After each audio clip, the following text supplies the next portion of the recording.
Might have been a lot worse at that. But the spirit of adventure is unquenched. The crew of a fishing smack brings news of giant octopus nearby. Can't afford to miss a chance to photograph one of these elephant spiders of the ocean floor.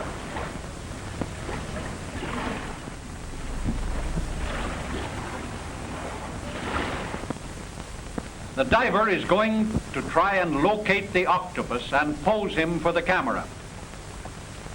The ocean floor is a dream world, silent, vast, mystic, unreal, lonely beyond words, beauty that haunts one, majesty all its own, inhabited by strange, weird creatures like this great sea anemone, so named because it looks like the windflower. You've seen little ones on the rocks at low tide. Long tentacles like the petals of a lovely flower, but when touched, they close up into a compact ball. Like the giant ray, it lives by scooping in its prey and sucking it to pieces. Now watch how quickly the fish that our boys throw down is enclosed in that living sepulcher.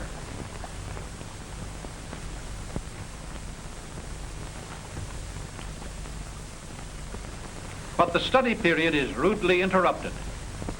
The cameraman, ever on the watch, sees a great hammerhead shark circling about, too close behind the diver for safety. Must get him up and destroy the menace, so everybody takes a hand. Well, this shark business is getting on their nerves. They spoil all the fun.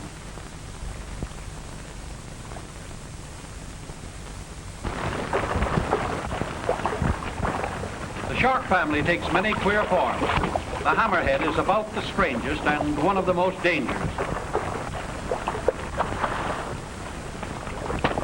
The barb and heavy line don't do the trick fast enough, so the captain puts a few slugs of lead into it.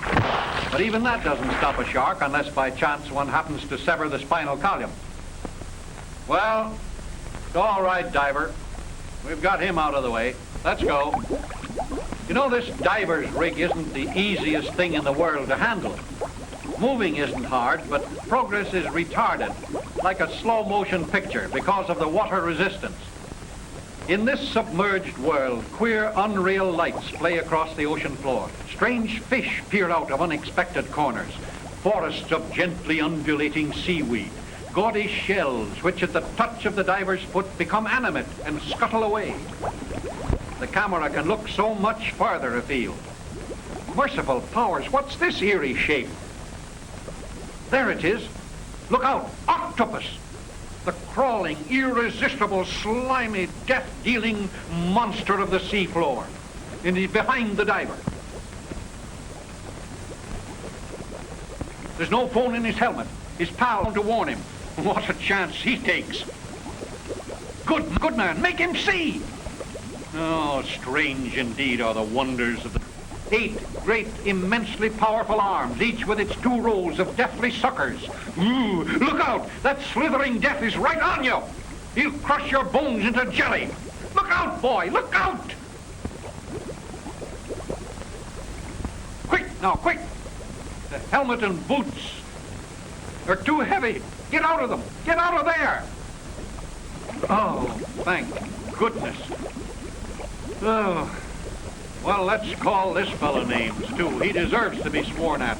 You old cephalopod, that's you. Octopus punctatus, accent on the punk.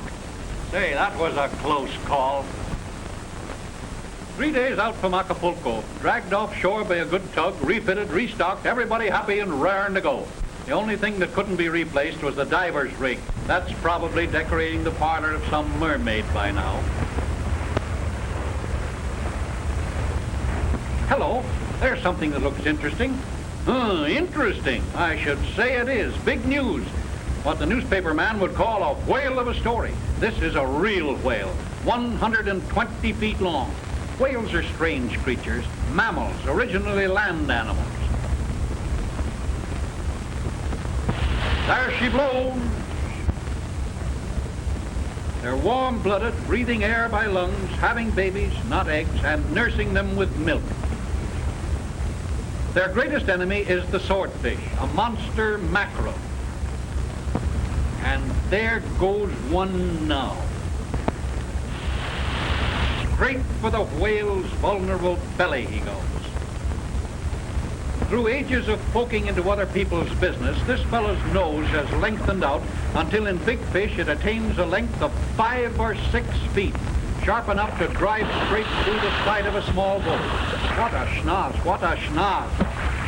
This swordfish is without doubt the gamest fish that swims the ocean. He goes after whales like a terrier after a bull. It's instinct, of course. Often a swordfish will charge a ship and drive his snout into the planking until it breaks short off. Imagine what it must do to a fish, even one with so tough a hide as the whale. What a fight, what a fight! The swordfish has all the advantage of quicker turning, sharper weapons. The whale's only defense is his mighty tail. One clean blow with that 2-ton sledge, and even this terrific stabber would be put out of commission. But the swordfish rolled with the punch. Now they spar for a moment at long range. Then back goes the old stabber. Caesar's ghost, what a battle! Threw him clean out of the ocean. Friends, no one has ever been lucky enough to photograph any such fight as this before. But the race is not always to the swift, nor is the battle always to the strong. Remember David and Goliath. Oh, this is terrible. Leviathan in range. Dangerously wounded. Well, there can be only one end to this fight. Our boys decide to put the gallant old monster out of his misery. For this attack might go on for days. Remember, this whale weighs not less than 120 tons. There's a lot of him to die. This is risky work. It takes nerve to go in under those terrifically slapping tails and put a harpoon into the poor old beaten monster. But they're going to do it. Now. Zam! This new irritation sends the giant off on a new tack. Up he comes and out he goes. Look out for sharks, boy. Poor old whale. What a tragedy of the sea. How many times this happens, no one will ever know. There isn't always a camera so handy to record the battle. And even when our boys have captured the whale, the villains still pursued her. They signal a commercial whaler way off to leeward, as there's no hope of salvaging the valuable oils and fats of the huge windfall. They tell her to come a-running before the prize collapses and sinks. Once the breathing ceases, the huge body can no longer stay afloat. The whaler's fish captain gets ready his harpoon gun, the Sven Foyn gun, invented by a Scandinavian of that name. Come on, men, come on, get it over with. The poor devil's dying. The same old story. We must be cruel only to be kind. Now, give it to eat!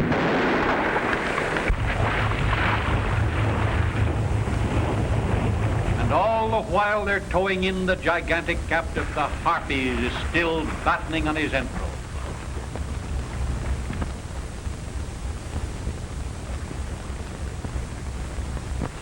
This Christmas present is worth at least $3,000 to the whaler. Now get the airline out, boys. Pump in the air. Don't let him sink now. Ooh, look at those great gaping wounds made by that demon of a swordfish. Fish from hell, that's what you are. You certainly had a lot of nerve tackling the big, strong feller. 600 pounds against 240,000. Now they're pumping him full of air. Ooh, what a mess you made of it, you. But the boys say, we'll give you a break, Mr. Schnozzle. We're going out and get you with a rod and reel. That ought to be some sport. Yes, sir, when you talk about thrills, this game of fighting the monster swordfish with a rod and line certainly takes the pennant. Now say, watch. We're going to show you a most unusual camera shot. It's like a fish-eye view of things. Now look underneath the boat and see the propeller in action. Now anybody who hasn't a firm grip on his emotions had better not look anymore, for something's going to happen around here, and I don't mean maybe.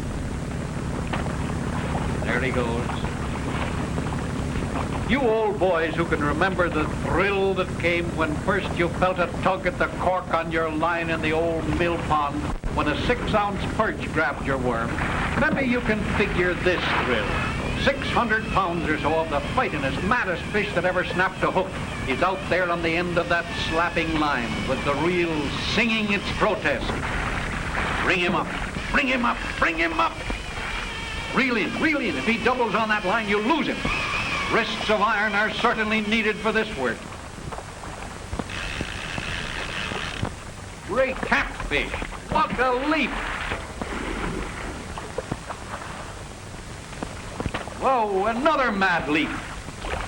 Take up the slack. Take it up quick now. Up he goes again. Don't let him trick you, mister. Don't let him trick you. Now, what a mighty surge that was to carry a quarter of a ton of fish clear out of the water. Would I say the swordfish was game? Now it's settled down into a battle of wits. How'd you like to run a handbook on this event? The fish knows that his only chance is to leap and turn in the air and try to foul the line so that he can double back on it and snap it off. How does he know it? Well, how does he know how to swim in the first place? Instinct. The primal instinct of all created things, self-preservation. There he goes again. Impossible, you say? Well, there it is. The camera can't lie. But he's a desperate fish. A black-hearted scoundrel, of course, but you've got to hand it to him for the fighting spirit. Yes, sir, this is a real battle. Oh, murder and ounce. That leap surpasses them all. And to think that this little trifling line is expected to control such a stupendous battering ram as the swordfish has proved himself to be. It's just one desperate leap after another, and each time the human adversary must be on his toes, ready to reel in, to slack off, to play this brute as you would a mountain trout. But he's got to end sometime. He's bound to tire himself out at that rate. It looks to me as if he'd just about shot his bolt now. Steadily, slowly, patiently, but relentlessly, the captor is bringing the floundering demon closer and closer to the boat. Ah, this is going to be something else again, Morris. It's all well enough to hook him and play him in close, but what kind of man is this who thinks he can gaff this demon? Don't lose him, feller, don't lose him. Dig in your toes, boy. Get your heels under a seat. Stick to him, boy. Stick to him. Slip's taking over. Now heave away. Oh. Afraid you're going clean out of your class, old chap. Now you got him again. Put a twitch on his nose, boy. Ride him, cowboy. Now look out for his heels. No schnoz or no schnoz, no darn fish that ever swum can get the best of me. Whoopee! And that is that.